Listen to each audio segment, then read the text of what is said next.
Hello, a quick note before I get into the video that you're watching. I did record a whole big, long, rambly introduction, sort of clarifying what I'm going to be doing moving forward, or at least, you know, in this reading and maybe currently. But it's very long and most people probably don't need to watch it. So I'm going to leave it in, but I'll do chapters and timestamps in case you are interested. But TLDR, I will probably do some collective readings, like intentionally collective readings in the future, because we are all part of a collective. And some of the readings that I do will probably resonate with a collective. But doing readings and posting readings that are specifically geared towards a collective, towards other people, is still something that feels, I don't know, a little out of sync for me right now. So I'm sure that people will resonate with the readings I'm doing for kind of me, but I guess I'm kind of going to be reading for myself and anyone else who resonates with that. So sort of I usually say we anyway when I'm talking, but I am going to be getting more personal with it, just kind of talking through how I do a reading. It might help you to, if you're learning to read tarot, to sort of work out your style of reading, just to kind of, I don't know, see how someone else does it. Not that I'm an expert, but it just feels, and maybe it is not what, maybe you don't use it for that. Maybe you just like enjoy listening to tarot readings while you fall asleep. That's a-okay as well. But just wanted to say that there might be some intentionally collective readings, but for now it's kind of going to be, I'm doing a reading based on the energy that I'm feeling, and I'm sharing it because I think it's valuable to share our own learning journeys, growth journeys, spirituality journeys, and sort of that, I don't know, I think it's valuable to share those experiences with a collective so that we see that we are not the only ones doing this, so that we recognize that we're part of a collective. And maybe my readings will naturally resonate with a given collective and we'll sort of gravitate together, and maybe not. But yeah, that's all I wanted to say. All right, enjoy. So I've been wanting to share more and exist publicly more, get more involved in like,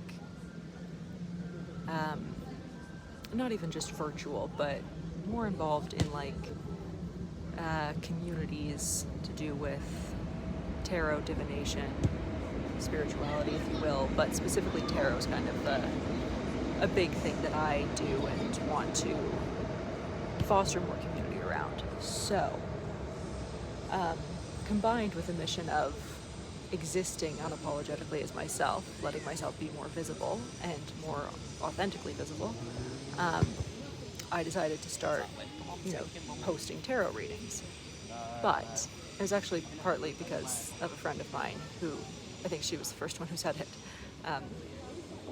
It's just that she liked my takes and that I should share them with more people. So initially the thought was, well, how do people do tarot readings? They do, like online, they do collective readings. That's not something I'm honestly super comfortable doing.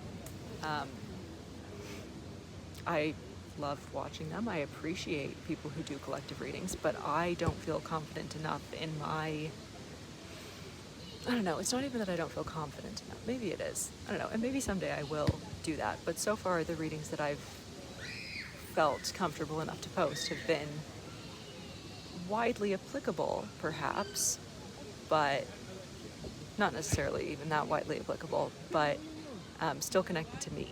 And I feel like that's something that I maybe just need to lean into. So I was thinking about it, and I think that what I'd like to actually try to start doing is recording and posting tarot readings that I do for myself, just kind of talking through how, like, my process for reading the cards, how I look at them, how I analyze the imagery, how I think about what I've read in various guidebooks, what's speaking to me in that moment, how I'm applying it to my real life, and just kind of chat through those things, partly because I find it so much easier to read the cards when I'm speaking it aloud. Part of that is just that I'm a verbal processor.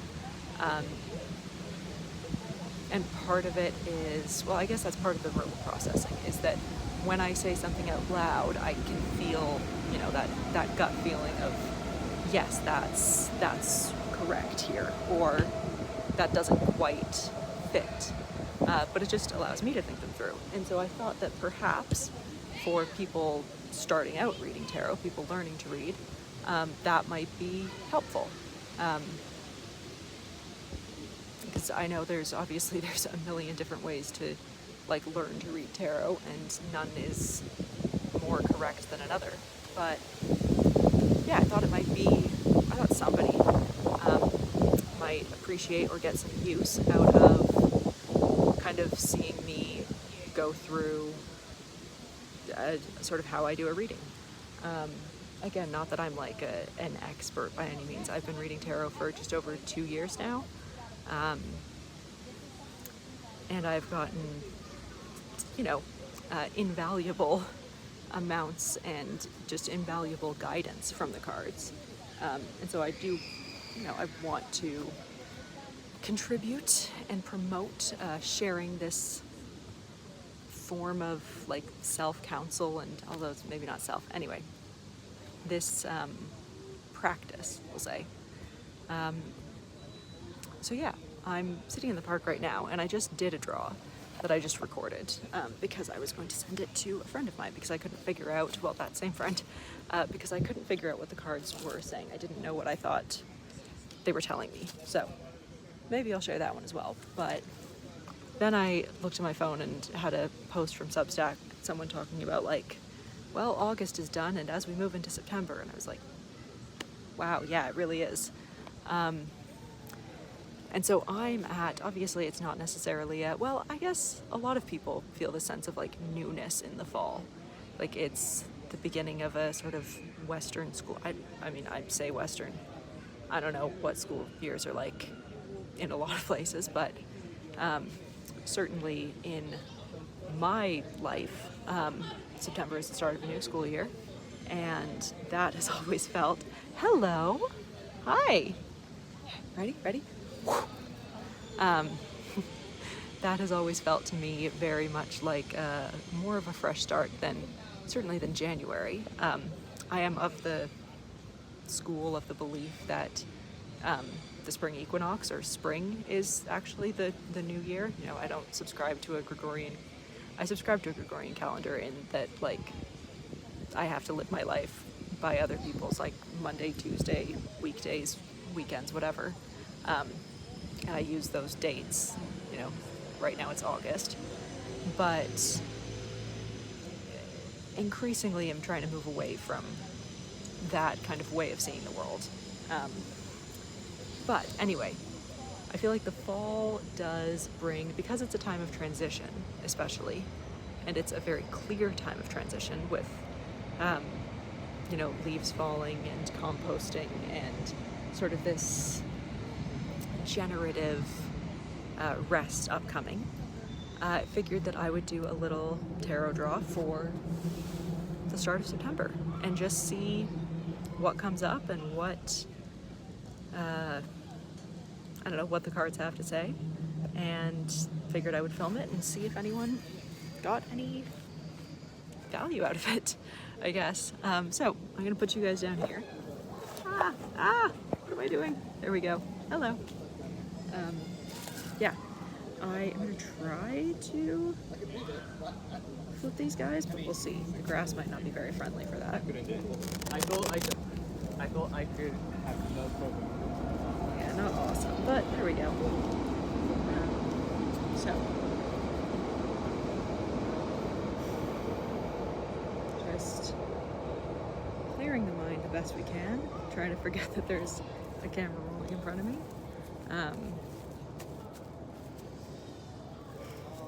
Connecting to the energy around me in this space. The energy of, oops. Goodness. The earth beneath me.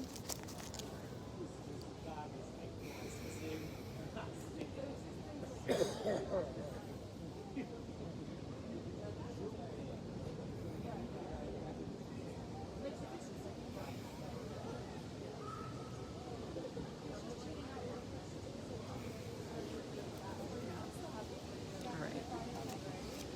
I am just asking, what is coming in this fall? What do I or we, if there is someone who resonates with this, maybe this will find you when you need it? Okay. The Chariot, which is interesting right off the bat, because the Chariot has this duality of movement and pause, right? Technically, in the story, he's just left the city. He's just, I don't know if it's fled or like left victorious. I don't know enough about the sort of history there. But the Chariot has just driven away from the city and is now pausing. However, it's also like a strong force of forward movement, and I usually see it more as moving than I do as pausing. But right now, certainly, oh, okay. I feel like that was maybe important, I don't know. Whenever I accidentally see a card, that's another thing. When I sort of accidentally catch a glimpse of a card, I never know, I can never decide whether I want to consider that card in the reading or not. I don't think there's a right decision or a wrong decision there. I think often it will sort of depend on whether the card that you see resonates. I mean, the Three of Swords reversed feels relevant for where I'm at in my life. Certainly going through a period of a lot of healing, and it's, I guess that could be kind of part of what the Chariot is saying here. It's, for me right now, this is a time where I am both very active and also very still. There is kind of that duality of being at a time that on the surface has a lot of movement, a lot of change, a lot of momentum. But part of that momentum is towards more stillness, towards more rest, perhaps. And it is kind of, right now I'm at kind of a checkpoint where it's like, okay, I've had all this forward movement, there's going to be more, let's pause and just see where we're going, which the Chariot definitely speaks to with the idea of like the figure isn't holding any reins, right? It's, and I again can't remember what these stand for, but I'm going to take it as the active and the passive, the thinking and feeling, right? The planning and the intuition, and just checking in with that and seeing, okay, where are we going and how are we using every tool and every,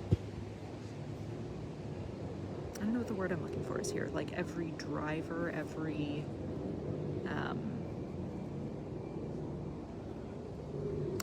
if it comes to me, it comes to me. If it doesn't, it doesn't. But every tool for forward motion at our disposal to make sure that we are moving in the right direction. And the Three of Swords reverse definitely feels like that's a big part of the direction that I'm moving in. So let's see. What do we, oh, okay. Knight of Pentacles. So that is saying, and, okay. And the two of them together. Because it felt like there, I had, obviously the other card was sort of sitting here. And I was going to start talking about the Knight of Pentacles, and it didn't feel like I could or should without referring to the other card, which I hadn't seen yet, which is the Fool reversed. So, to me it feels like it's saying we are settling in for a long journey, a long road. We are moving forward, but we're maybe moving forward slowly. Pentacles are the slowest suit. They usually speak to, not that I put much stock in the whole sort of days, weeks, months, years timing of things, because I think that, you know, when I see something that's in the next 24 hours, to me that 24 hours, that like day, that could just mean this current moment in my life. So I'm not necessarily saying like this is something that we're going to be in for years or for a year. It's only got one pentacle. but it speaks, the Knight of Pentacles to me speaks very much of like slow, intentional, like growing, I mean, right in the back, it's like a farm, right? Like growing a garden. Putting in the work over a long period of time. And that doesn't mean that it is going to be like a slog. Like that doesn't mean it's going to be difficult and trying and I don't know, like feel interminable, but it's a lot more intentional and a lot steadier than the Knight of Wands, right? The Knight of Wands would say a very different thing there. And actually I got a message recently in a reading that was talking about, I got the Two of Swords, and on one side of the Two of Swords was the Knight of Wands, and on the other was the Ace of Cups. And it was very much saying to me, like, I was sort of asking about what now? And that very much to me said, okay, you have a choice. You can embody the energy of the Knight of Wands that you're kind of in this moment, or you can pause and you can embody. And the Ace of Cups doesn't necessarily speak to a pause, but in that moment to me it said, the image that it was giving me was like having a cup of tea in the morning, like taking the time to exist slowly and like sipping a tea while you work on your creative project, like going slowly. So the Knight of Wands very much is racing forward, right? And then on the bottom of that draw, the Knight of Pentacles came out. Hello again. Do you want to bring it here? All right. Ready?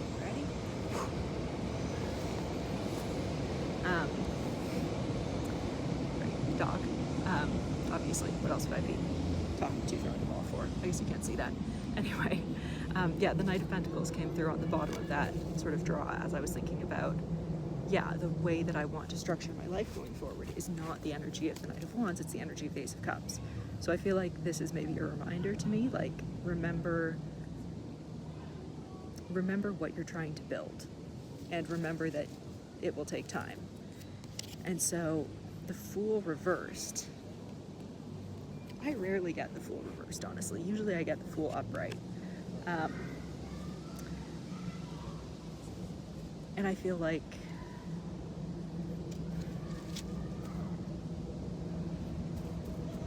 I don't know if they're speaking of opposites right now, or yes, they are. Okay, so the Fool reversed can mean like don't rush, don't embody the Fool, like be intentional. But the Fool reversed can also be an inversion or a corruption of the Fool energy, where it's rushing and jumping when you don't know what you're rushing or jumping towards, like the sort of restless, like I need to act energy that gets us sometimes doing things that are not beneficial, but a need to act that comes out of maybe a discomfort with sitting in place. And so to me, this is speaking of the Knight of Pentacles being the opposite of the reversed or inverted Fool. So sort of, again, that like, don't prioritize fast movement just because it's fast and it's more visible. Remember that, like, the Fool can't jump when they need to if they've already jumped. They can't take the leap of faith that's required if they leapt at another opportunity already.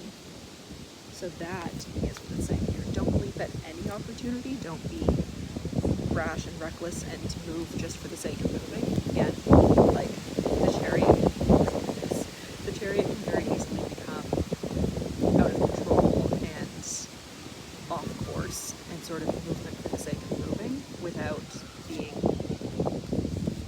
going in any specific direction. So it feels like those two, like this is kind of the energy of the month. This is the moment that we're in, like a pause within all this momentum, and then these two are kind of instructions. Like, think about these two energies. Which one feels more aligned? Not to say that the Knight of Pentacles is always what's going to be needed, but right now, for me at least, that's definitely what I need. And then again on the bottom, we've got Ace of Cups reversed. It feels because I was just talking about the Ace of Cups, it feels like it's not meant to be reversed. It feels like it is meant to be upright.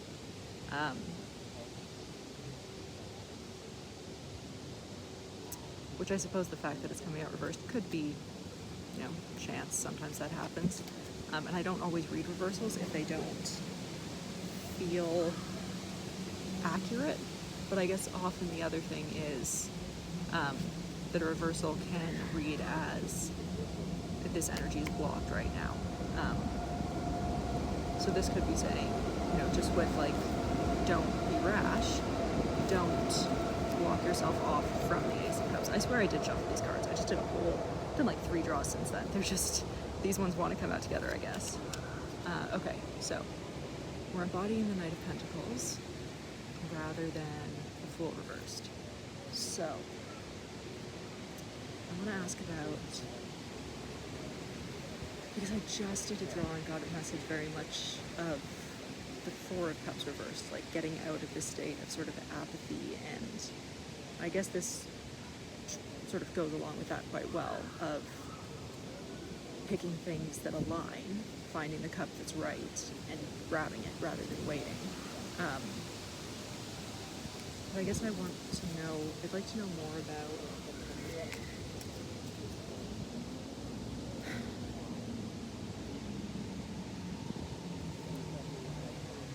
maybe, it feels wrong to ask about sort of like concrete steps that we can take, because as I'm thinking about that, I'm just getting the Four of Cups reversed, which I just kind of worked through. So it feels like I'm just asking the universe to repeat itself. But maybe, how will we know? Ooh, okay. Seven of Swords falling out there. So that has been one that's been very relevant for me recently as well. Moving out of environments that feel like the Seven of Swords. Moving out of environments that feel sneaky and burdensome, and like moving away from this. God, what is happening here? Sorry, that's not important. Moving away from carrying too much. So I feel like this is, oh, okay. I feel like this is saying, if something feels like a sword, if it feels like it's cutting you and weighing you down, that's not the thing, right? Put that down. Stop, or the way that you will know is by, like, this is a very sort of visceral card, right? If you're holding that many swords in your hand, you're gonna feel like this guy, he's literally holding them in his hand. He would be cut and bleeding all over the place. So if something feels like it's cutting you, if it feels too sharp, if it feels like something that you have to carry despite the discomfort, put it down. And then on the bottom coming through there, again, this was one that because I was holding it and it felt, I don't know, relevant. And then the card beneath it also feels relevant. The Knight of Wands, right? When you're in that, like, the Knight of Wands to me, so I was just talking about the Knight of Wands. So it can be sort of charging forward without necessarily having thought things through, without necessarily knowing where you're charging to. But it can also be that, like, really, what's the word? Like, I guess aligned, but that, like, flow state, right? Creativity, passion, when you get really into the flow of a creative project and you're just going and you write pages and pages and you know, edit for hours, and it doesn't feel like work because it just feels so right, and whatever's coming out needs to come out. So that's one here that I think it might be important. The Knight of Wands that I drew the other time was with a different deck, where the Knight's face looks very, first of all, it uses motorcycles instead of horses, and the Knight's face looks almost afraid, and that is not the energy here, right? This is much more of a, although the face here is still a little bit hesitant, but maybe that means, you know, or maybe that's speaking to often when I'm doing something creative, it feels fantastic while I'm doing it, and then as soon as I think about doing something with it, as soon as I think about sharing it with anyone, that hesitation comes up. And it's, oh, I don't know, I'm not sure if it's good enough, I'm not sure if it's gonna offend or hurt some, not offend as in like, oh, the left is so, you can't say anything these days, everyone takes offense. That's not what I mean. I mean, like, I'm constantly worried that I've said the wrong thing, that something I've said or done has been thoughtless, has been too Knight of Wands, to charging ahead without thinking. And so perhaps that is speaking to that tendency, and just a balance of the two. Or the fact that they sort of can't exist together, right? You can't have the flow state when you're hesitant, and that's why he maybe looks so uncomfortable here and doesn't really look like he's happy with moving forward. Okay, get more clarity on how will we know what to plant? How will we know when to jump? And when to, I guess that did clarify when not to jump. So, can we clarify?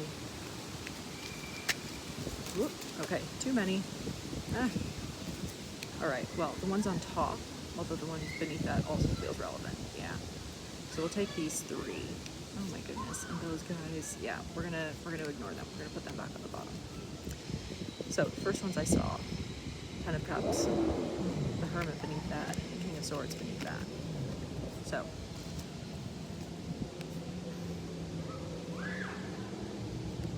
the Hermit, we're gonna start with the Hermit and the King of Swords. They both speak to me of like separation and clarity. Right? The King of Swords is alone and is using logic and all those other great King of Swords traits. Objective, sort of intellectual, but I guess that's part of it.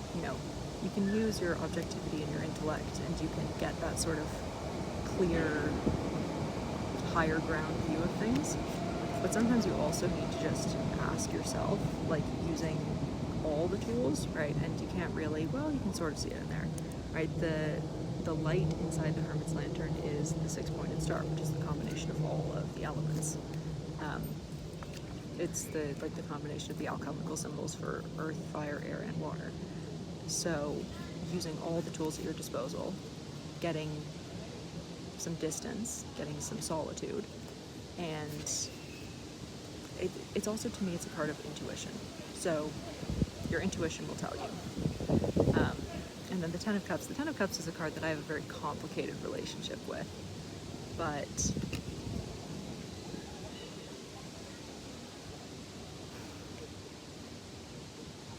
what could she be saying here? I guess emotional fulfillment and community are kind of what are standing out to me here. Not family, not this weird little, not weird, but this sort of typical nuclear, very binary family at the bottom, but just, because I was thinking about, as I was saying that, I was thinking about my relationship to the Ten of Cups versus my relationship to the Nine of Cups.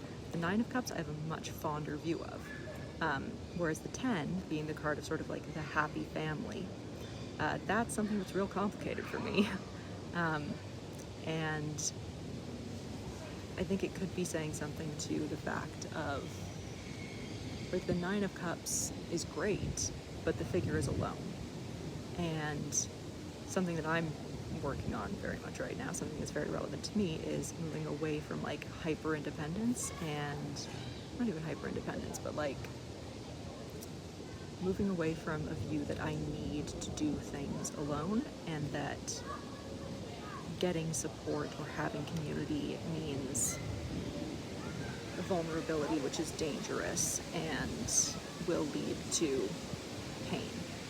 So moving away from that and finding happiness in community, rather than happiness just by yourself, which again resonates with what I was thinking, sort of what was coming up in the last reading I just did, for myself just this afternoon.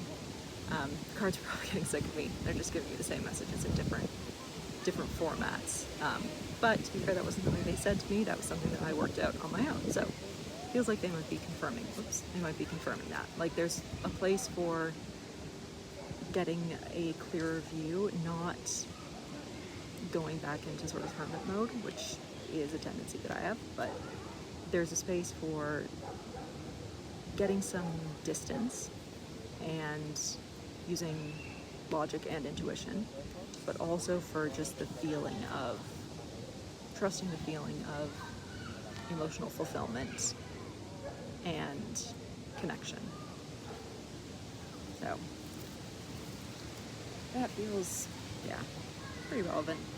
All right, let's see if there's any last messages, any last guidance, anything to remember. Okay, there we go.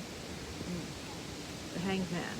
But he flipped this way as he was sort of rolling away. So, to me, that's actually speaking to the sort of, not mutability, but not even adaptability.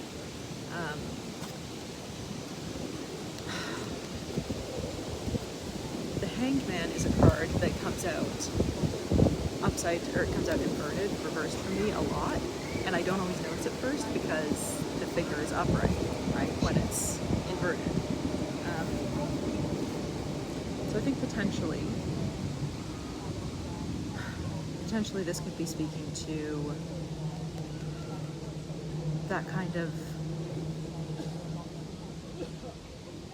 the fact that we don't always know, right? Our perspective is limited to what we are perceiving in the moment. And if we are... The Hanged Man can't stay on the tree forever. They have to get down at some point and take all this wisdom that they've gained and apply it to the world around them. But we don't always necessarily know from our perspective whether we are hanging upside down or whether we are acting in the world.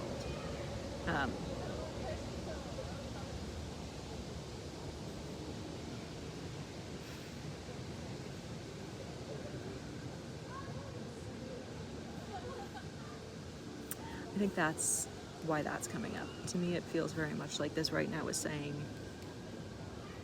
get down from the tree, because you don't realize that you're upside down right now. You've been there so long that you've gotten comfortable, and you don't realize that you are so withdrawn. You don't realize that you're in this sort of, not spiritual psychosis, but this place of being so detached from the world. Which definitely resonates. I mean, I've sort of been in the process of moving, so it has been very, I've kind of been the only person who's been like a fixture in my physical life over the past month or so, and spent a lot of time by myself in that move. So yeah, feels like that's saying, get down from the tree, because you don't realize that you're still up there.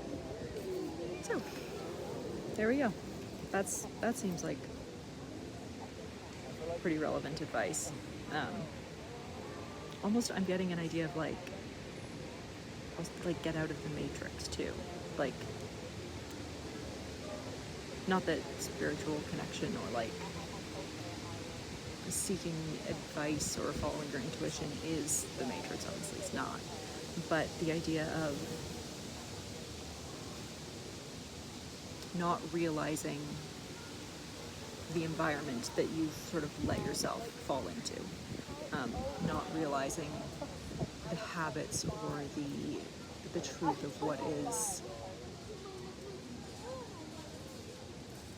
not necessarily realizing that you're not living life. I suppose that could be a sort of a different interpretation of that, at least. Yeah, getting so used to what you're doing that you don't realize that your existence is not really in the material realm. Oh, and then we have the star coming through on the bottom, which again, that's something that this friend that I've mentioned a couple of times and I have been talking about, is like acting in a way that is like star aligned, that's like healing and connects you to that sort of spark, that guiding star. And often the things that we're talking about doing that are like star aligned are things that spark joy, but they're often very material things. They're going for a walk down to the water. They're having a relaxing day at home, cooking a nice meal. They're taking a class that is creative in some way. And like, it's not, the star is not just sitting by yourself in the dark looking at the stars. There's so much more to it than that, and staying connected to that guiding star while you are out in the world. So that feels like the right place to cut that off. That feels like the last message. Yeah. The star, she's healing so that she can return to the world. But return more authentically, more whole, I guess. Oh, right. I guess theoretically YouTube doesn't like nudity in images, I guess. I don't really know what the whole deal is there. I've not been on here long enough, but I guess I'll figure that out. Yeah, all right. I hope that was helpful for someone. Certainly helpful for me.